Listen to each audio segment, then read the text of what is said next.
everyone knows about the Roman Empire. And why not? They ruled over a large part of the world and immensely influenced Western civilization. But Italy existed before the Romans made it their own, and it comprised of a variety of cultures and people. One of these were the Etruscans, a culture that flourished in Italy between the ninth and the 3rd century BCE and formed the most powerful nation in pre Roman Italy. They deeply influenced the Romans, and their influence on present day Western cultures is also now being recognized. The toga, forever the symbol of Roman men, was an Etruscan invention. Much of the Etruscan culture and history was either destroyed by or assimilated within the Romans, who eventually conquered them. Surviving archaeological evidence, such as tombs, wall paintings, and statues, and the fact that the Romans adopted many of their practices, even their architecture, point to the influence on and contribution to the Mediterranean region of this, Italy's first great civilization. The Etruscan civilization, at its greatest extent, covered a territory encompassing what is now Tuscany, western Umbria, and northern Lazio, as well as parts of Po Valley, Lombardy, and Campania. Their land, Etruria, lay in central Italy, with the Tyrrhenian Sea on the west and the Arno River on the north. The Tiber River formed the eastern and southern boundaries. The Greeks called them Tersinioi or Terenioi, and the Latins referred to them as Tusci or Etrusci. 20th BC Greek historian Dionysius of Halicarnassus suggested that the Etruscans called themselves Rasenna. Globally, the Iron Age began anywhere between 1200 to 600 BCE, depending on the region and continent. In Italy, it began in 1100 BCE with what is known as the Proto-Villanovan culture. In actuality, this was the start of Etruscan civilization. The earliest evidence we have of Etruscan culture is from 900 BCE, from central Italy, the start of what is now known as Villanovan proper. As Villanovans, the people exploited natural resources, including wood from forests and metal ores such as iron and copper. The region formed into villages, and by 750 BCE, when it had developed into full Etruscan, major cities were established. The Etruscans started to establish themselves as the most successful population group in the Mediterranean. The independent city-states were associated with each other through a common culture, language, and religion.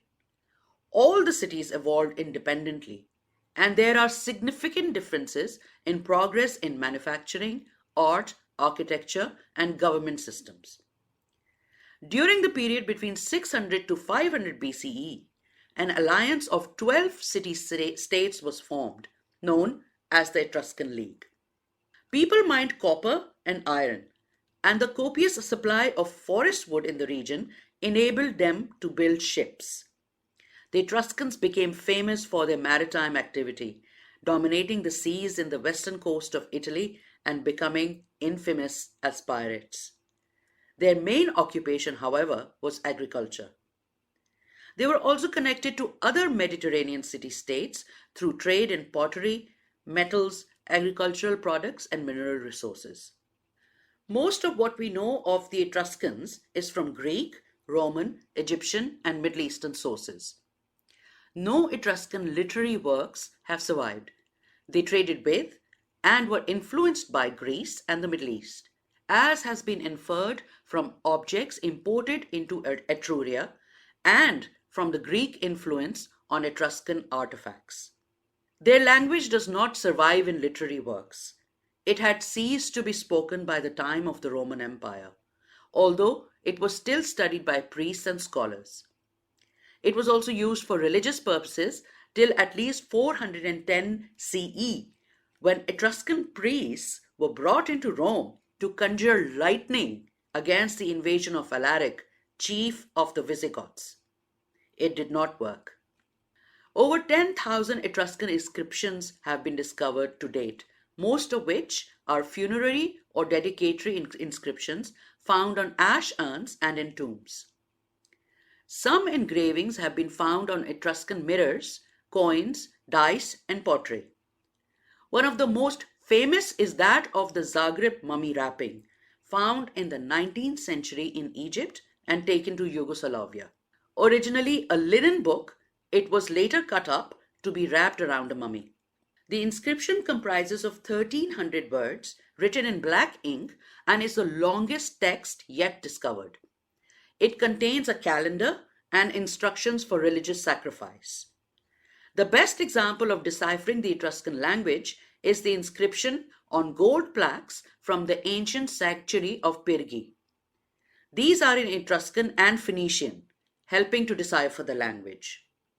Also, the plaques provide historical information recording the dedication in the 5th century BCE of a sacred place in the sanctuary to the Phoenician goddess Astarte by an Etruscan king.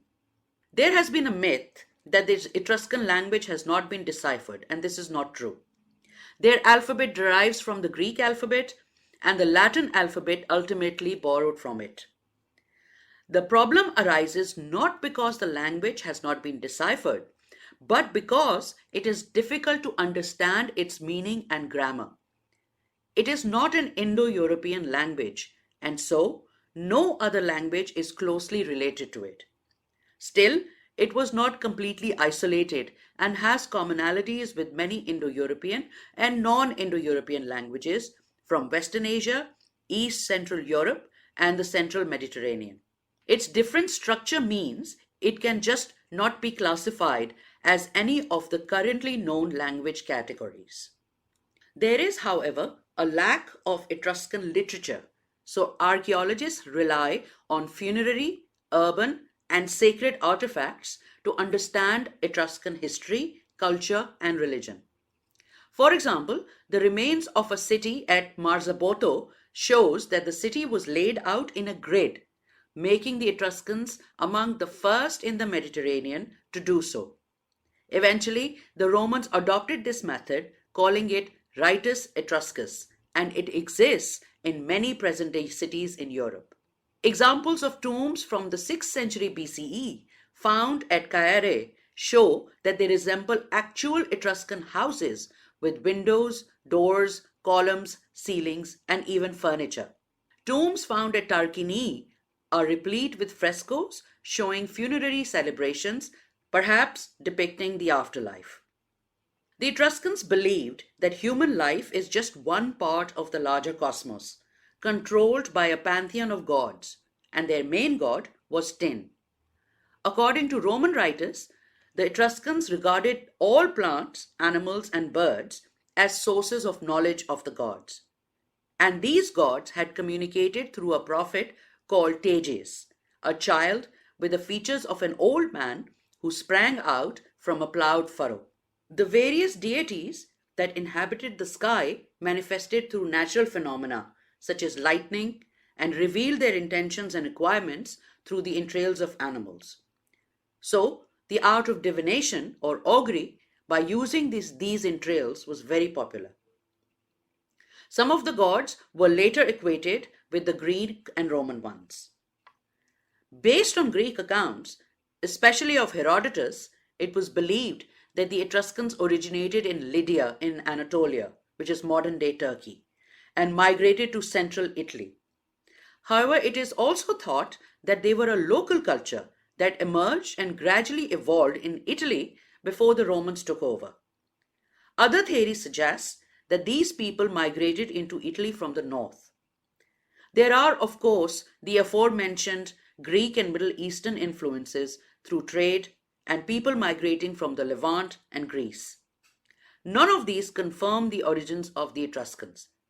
Perhaps they were all interrelated and influenced the civilization, just as the civilization influenced others. Etruscan women had more freedom than their Greek and Roman counterparts. They formed an integral part of the family unit, were educated, could own property, and even participated in public life to an extent. Initially, Etruscan government was a monarchy, which then evolved into an oligarchy. Males of certain clans had higher status in society and dominated key roles in politics and religion. Etruscan culture went into decline from the 6th century BCE.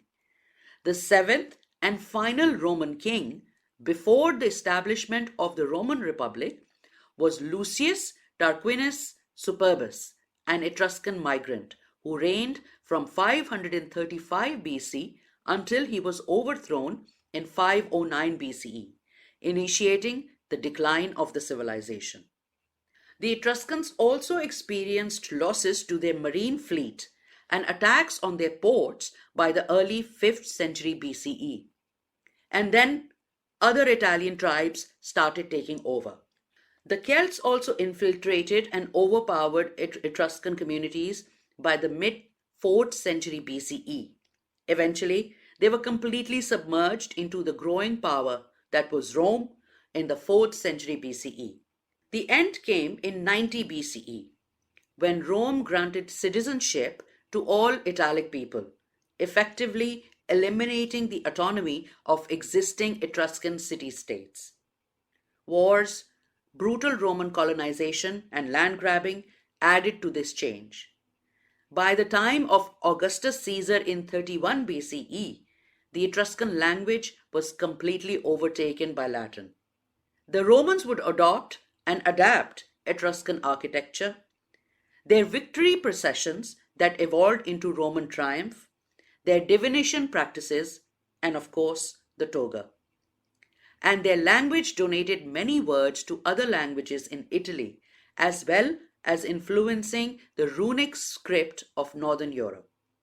So, next time you read about the Romans, remember there were people in Italy before them, the Etruscans. Thank you for joining me. See you next time. Hello everyone.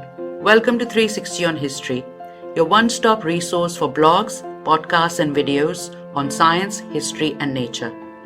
Please check out the website 360onhistory.com, join us on social media and subscribe to 360 on History podcast on YouTube.